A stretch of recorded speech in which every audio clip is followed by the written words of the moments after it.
falecido Mendes Ribeiro Filho, então viajava pelo estado inteiro. A política ela é diferente, e cada município ela tem as suas peculiaridades, né? A de Santa Vitória ela é diferente da de Arroio Grande, da de Jaguarão. Sim, é diferente do Chuí, que é aqui do lado. Exatamente. Então, e isso é uma das coisas que me fascina na política, né?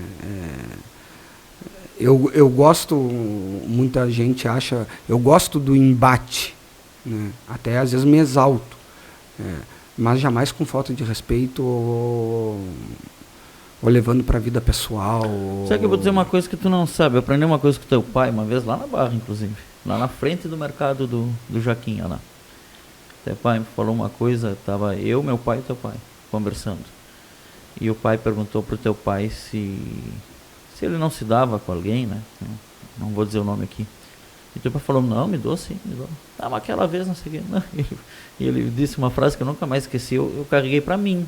Um ensinamento do teu pai que eu carreguei para mim.